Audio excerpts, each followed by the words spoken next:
Baik, Assalamualaikum warahmatullahi wabarakatuh. Yang terhormat Bapak Agus Supriyanto sebagai dosen pengampu mata kuliah perilaku organisasi.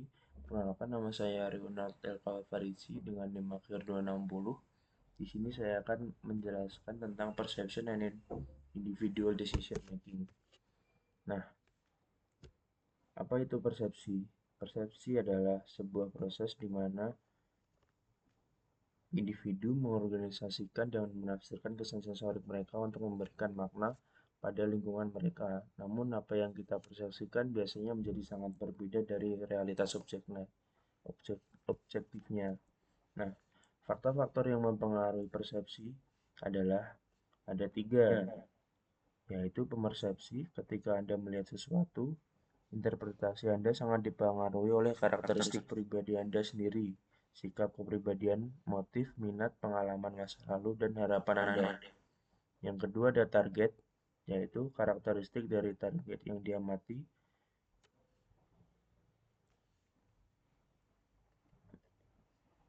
seperti eh, hal-hal yang keras, mencolok, atau bergerak lebih mungkin diperhatikan.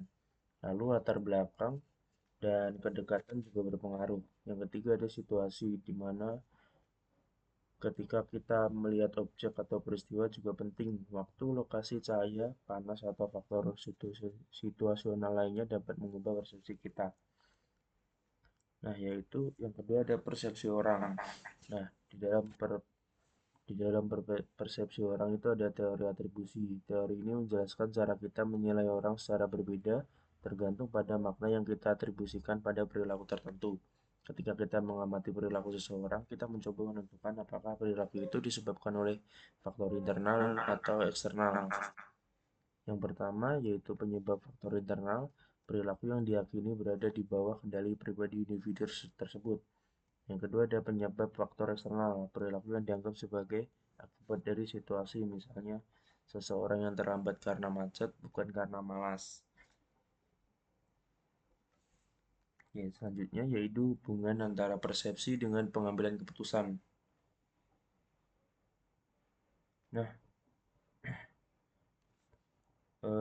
individu dalam organisasi itu membuat keputusan pilihan dari dua atau lebih alternatif sebagai reaksi terhadap suatu masalah.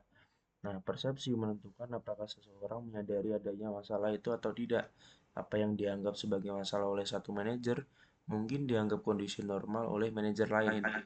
Nah, yang kedua, setiap keputusan membutuhkan interpretasi dan evaluasi informasi. Data mana yang relevan, persepsi kita yang menjawab pertanyaan itu. Nah, yang keempat ada decision making atau pengambilan keputusan dalam organisasi. Nah, di dalam decision making itu ada tiga model utama, yaitu ada model rasional. Di dalam model rasional ini berasumsi pengambil keputusan memiliki informasi lengkap, tidak bias, dan memilih opsi dengan utilitas tertinggi. Namun di dunia nyata, kebanyakan keputusan tidak mengikuti model ini karena terlalu kompleks. Nah, yang kedua ada rasionalitas terbatas. Karena kapasitas pemrosesan informasi manusia terbatas, kita tidak bisa memahami semua informasi untuk mengoptimalkan keputusan ketika beroperasi dalam bounded rationally. Nah, yang ketiga ada intuisi, sebuah proses tidak sadar yang tercipta dari pengalaman yang disaring. Intuisi bersifat cepat dan bermuatan emosi. Intuisi tidak harus bertentangan dengan analisis rasional, keduanya bisa saling melengkapi. Nah, yang kelima ada bias dan kesalahan umum. Nah, umumnya itu ada 4 bias dan 3 kesalahan umum yang biasa terjadi. Yang pertama itu ada bias terlalu percaya diri. Kita cenderung terlalu optimis tentang kemampuan dan pengetahuan kita sendiri. Individu dengan kemampuan intelektual dan interpersonal paling lemah seringkali melebih-lebihkan kinerja mereka. Yang kedua ada bias jangkar, kecenderungan untuk terpaku pada informasi awal dan gagal menyesuaikan diri secara memadai dengan informasi berikutnya.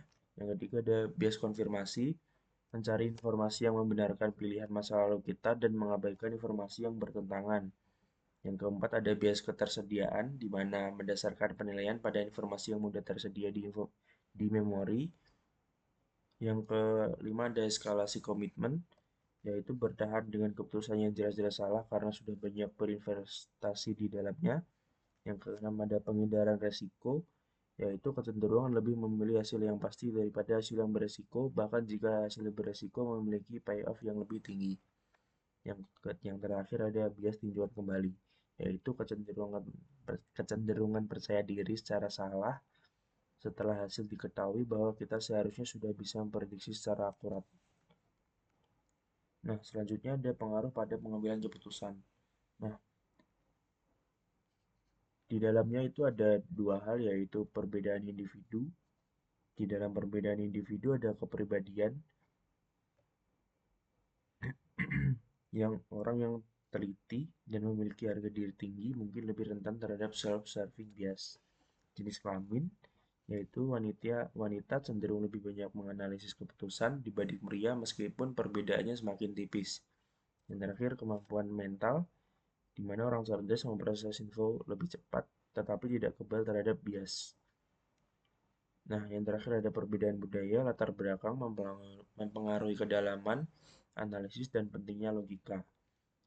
Lalu ada kendala organisasi. Di dalam kendala organisasi, evaluasi kinerja, manajer dapat membuat keputusan yang akan membuat mereka terlihat lebih baik dalam kriteria evaluasi.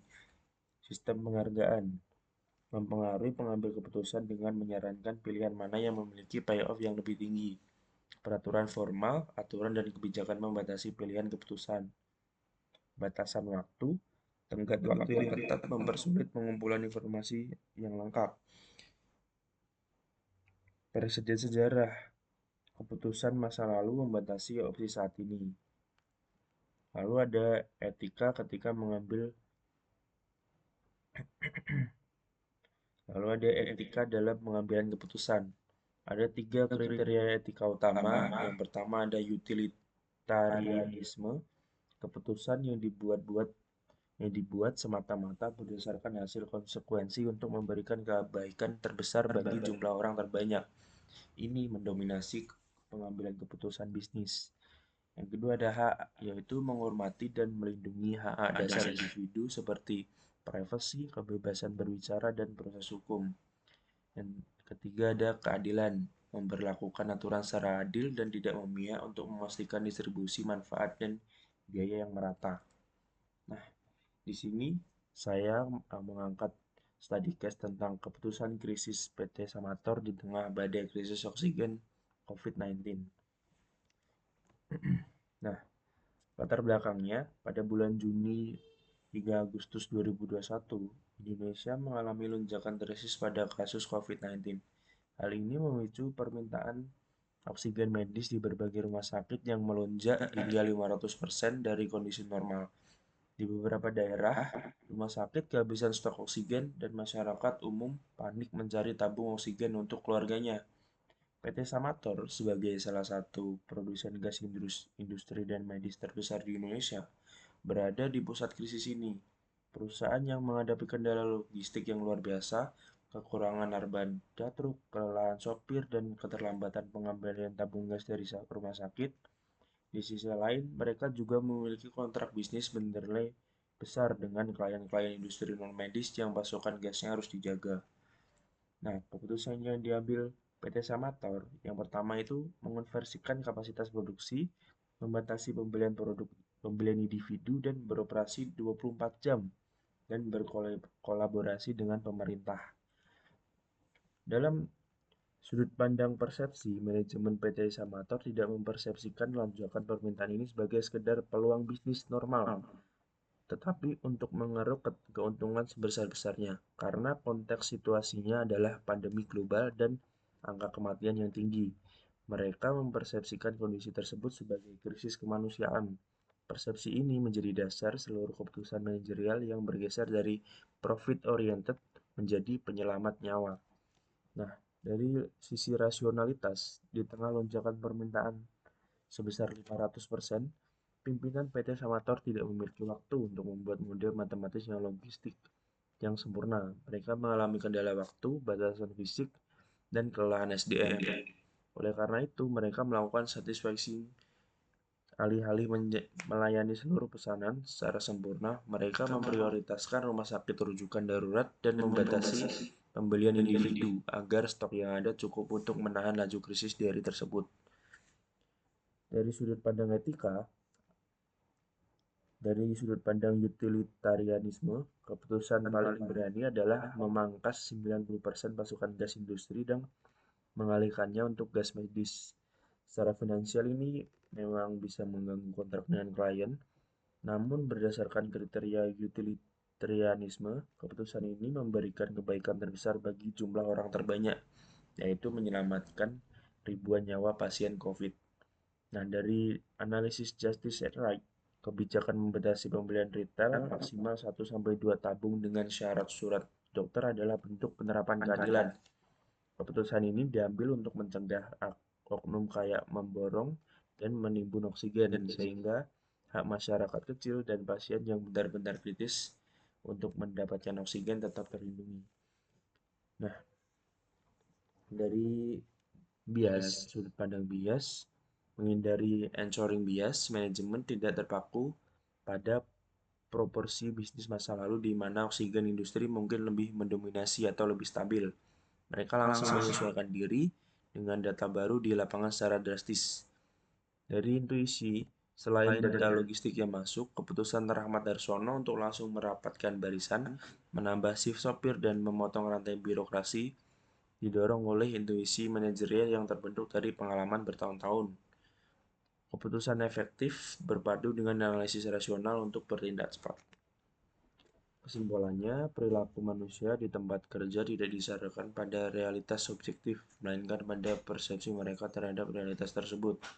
Cara kita memandang sesuatu dipengaruhi oleh diri kita sendiri, objek yang dilihat, dan konteks.